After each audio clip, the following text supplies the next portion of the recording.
तो ये तो हम सभी जानते हैं दोस्तों कि किस तरीके से म्यांमार में अराकान आर्मी ने रखाइन स्टेट के ऊपर अपना जो कंट्रोल है वो एकदम कंसोलिडेट कर लिया है। बल्कि पिछले 2 हफ्तों में तो उन्होंने जो म्यांमार में रखाइन स्टेट के 2 इंपॉर्टेंट पोर्ट्स थे, एक था चाइना का चौकफ्यू पोर्ट और दूसरा था भारत का सितवे पोर्ट, इसके ऊपर भी उन्होंने अटैक करना शुरू कर दिया है। लेकिन अब दोस्तों in a very very major development, बल्कि मैं कहूंगा in a very very major blow for the Myanmar's military junta, अब दोस्तों वहां पर एक और स्टेट है चिन स्टेट, वहां के भी जो रेबेल्स हैं उन्होंने अब चिन स्टेट को भी कंप्लीटली कैप्चर करना शुरू कर दिया है। आप लोग यहां पे देख सकते हैं ये डेवलपमेंट दोस्तों जस्ट आज से कुछ ही दिन पहले सामने आई है।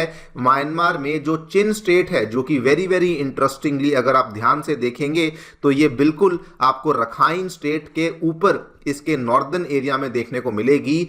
इसी चिन स्टेट में जो यहाँ पे रेबल्स हैं, ये कह लीजिए वहां की जो चिन आर्मी है, इन्होंने अब कंप्लीट चिन स्टेट को धीरे धीरे करके कैप्चर करना शुरू कर दिया है। वहां पर जो म्यांमार मिलिट्री जुंटा का जो एयर बेस था उसको इन्होंने कंप्लीटली कैप्चर कर लिया है। जो वहां पे इंपॉर्टेंट टाउन्स थे वहां से भी इन्होंने मिलिट्री जुंटा को बाहर निकाल दिया है। बल्कि स्थिति ये हो चुकी है कि म्यांमार मिलिट्री जुंटा के जो सोल्जर्स हैं वो भी वहां पर अब सरेंडर कर चुके हैं। नाउ ऑब्वियसली इस पूरी चीज का बहुत बड़ा सेटबैक है जो कि मिलिट्री जुंटा को फेस करना पड़ा है, बिकॉज अब डिफेंस एनालिस्ट ये तक कहने लग चुके हैं कि शायद म्यांमार की मिलिट्री जुंटा का जो एंड गेम है वो भी नजदीक आ चुका है। इसी पूरी डेवलपमेंट के बारे में हम लोग बातचीत करने वाले हैं कि क्या एग्जैक्टली दोस्तों म्यांमार की चिन स्टेट में हुआ है और इनको कैसे अराकान आर्मी की तरफ से भी सपोर्ट मिल रहा है। इस चीज का क्या इंपैक्ट म्यांमार की मिलिट्री जुंटा के ऊपर हो रहा है एंड ऑल्सो इस चीज का क्या इंपैक्ट बांग्लादेश के ऊपर और मोहम्मद यूनुस के ऊपर होने वाला है, उसको भी समझने का प्रयास करेंगे। आइए शुरू करते हैं मेरे साथ। मेरा नाम है अनिरुद्ध। यदि आप लोग हमें फॉलो करना चाहते हैं, हमारे लेक्चर्स के अपडेट्स को प्राप्त करना चाहते हैं तो यहां पर दिए गए टेलीग्राम चैनल्स के माध्यम से ऐसा कर सकते हैं। दोस्तों आगे बढ़ने से पहले बताना चाहूंगा कि आपकी यूपीएससी परीक्षा की तैयारी को आसान एंड अफोर्डेबल बनाने के लिए अनअकैडमी ने सभी यूपीएससी के साथ संबंधित रिसोर्सेज को निःशुल्क अवेलेबल करवा दिया है। फिर भले वो करंट अफेयर मैगजीन्स हो, प्रीवियस ईयर क्वेश्चंस हो, एनसीईआरटी नोट्स की समरीज हो, प्रीलिम्स के फ्री मॉक टेस्ट हो, इन सभी चीजों के जो लिंक्स हैं वो आपको नीचे डिस्क्रिप्शन बॉक्स में अवेलेबल करवाए गए हैं। फिर भी कोई डाउट है, कोई भी आपको क्वेरी है तो आप लोग स्क्रीन पे दिए गए इन फोन नंबर पे फोन कर सकते हैं और हमारी काउंसलिंग टीम आपको असिस्टेंस प्रोवाइड करवा देगी।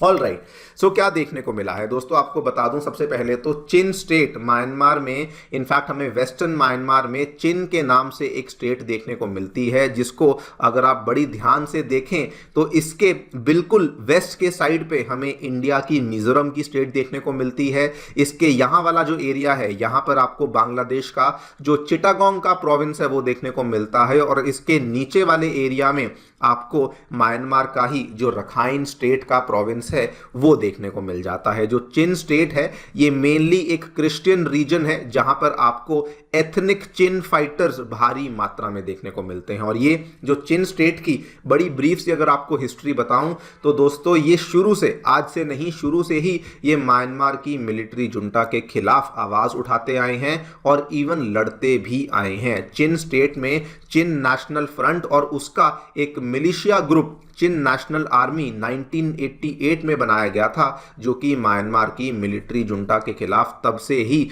लगातार इस लड़ाई को इन्होंने जारी रखा हुआ है। और जब 2021 में म्यांमार में यहाँ पे तख्ता पलट हुआ था तब इनकी तरफ से जो रेजिस्टेंस था against the Myanmar military junta ये बहुत ज्यादा बढ़ चुका था।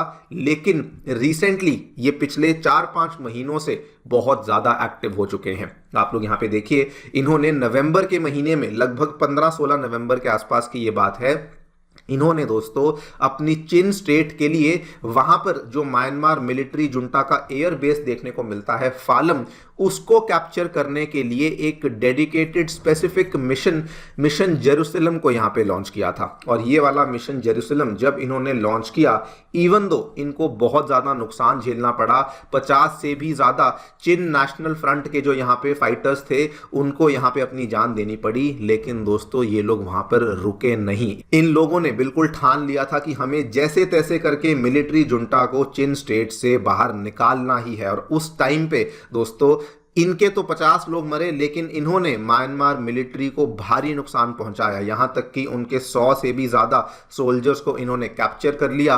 एंड अगर आंकड़ों की बात करी जाए तो इन्होंने 50 से भी ज्यादा लोग इन्होंने म्यांमार मिलिट्री के भी मारना शुरू कर दिया। और ये बहुत बड़ी बात इसलिए बन जाती थी बिकॉज ना तो इनके पास कोई एडवांस्ड हथियार थे, ना इनके पास वैसे सपोर्ट सिस्टम्स थे। और वहीं अगर मैं म्यांमार की मिलिट्री जुंटा की बात करूं तो उनकी मिलिट्री के पास तो रशिया से, चाइना से आए हुए फाइटर जेट्स थे और इनफैक्ट उनके पास तो ग्रेनेड्स थे, आर्टिलरी थी। लेकिन उसके बावजूद भी चीन के जो रेबल्स थे उन्होंने दोस्तों मिलिट्री जुंटा को यहां पर एक बहुत ही, मैं कहूंगा, शानदार फाइट यहां पे दिखाई। इनफैक्ट इस पूरी चीज का परिणाम ये हुआ, इस मैप में ध्यान से देखिए, ये वाला दोस्तों एरिया है जिसको हम लोग फालम के नाम से यहां पे जानते हैं।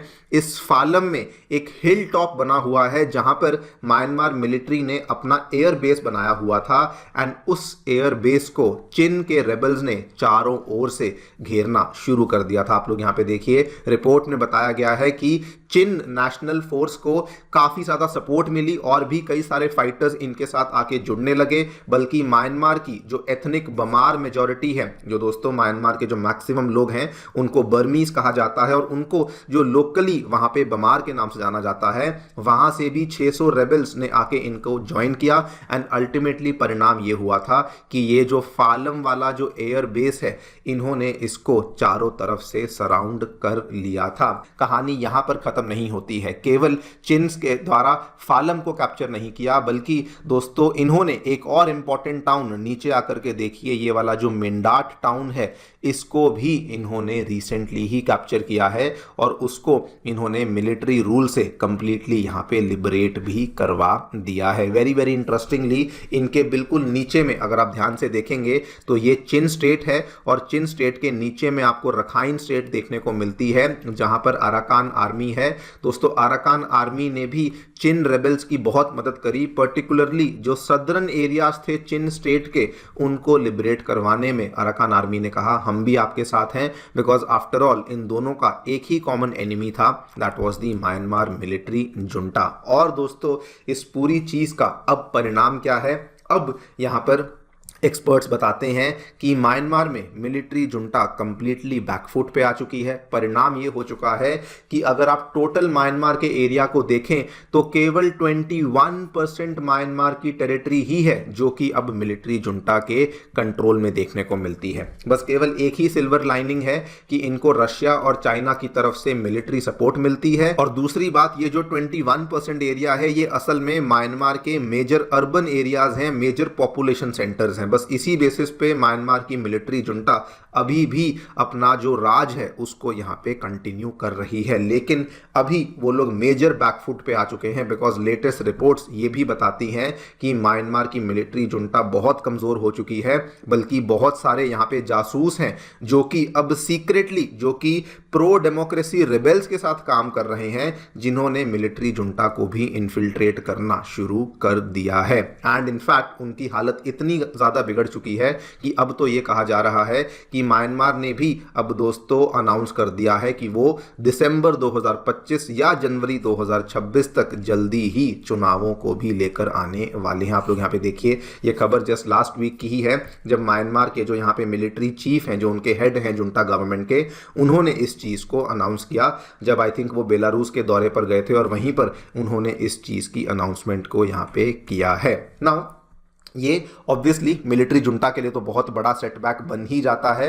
लेकिन दोस्तों जो डेवलपमेंट्स म्यांमार में हो रही हैं, इसका जो नेगेटिव इम्पैक्ट है ये बांग्लादेश और वहाँ के मोहम्मद यूनुस के ऊपर भी आने वाला है। वो इसलिए बिकॉज सबसे पहले तो आपको याद होगा ये वाला जो बॉर्डर था, जो ये 271 किलोमीटर लंबा बॉर्डर था, जो कि बांग्लादेश रखाइन स्टेट के साथ यहाँ पर शेयर करता है, इसको तो ऑलरेडी अराकान आर्मी ने कैप्चर कर लिया था। आपको याद होगा 10 दिसंबर की ये कहानी है। लेकिन अब आगे बढ़कर के जो चीन के साथ इनका बॉर्डर टच होता है वो ये वाला बॉर्डर है कोई यहाँ पर गारंटी नहीं कि ये वाला बॉर्डर भी सिक्योर रहेगा। There is also another possibility कि ये वाला भी जो एरिया है इसको भी जो म्यांमार के रेबल्स हैं वो यहाँ पे कैप्चर कर लें। नंबर 2, बांग्लादेश की मुश्किलें इसलिए बढ़ने वाली हैं बिकॉज जैसे जैसे म्यांमार में इंस्टेबिलिटी बढ़ती है, जो रिफ्यूजी क्राइसिस है बांग्लादेश के लिए वो भी यहाँ पे बढ़ जाएगी। पहले ही आपको याद होगा किस तरीके से जो रोहिंग्याज हैं वो ऑलरेडी रखाइन स्टेट को छोड़कर भागकर म्यांमार की कॉक्स बाजार के एरिया में आ चुके हैं। तो अब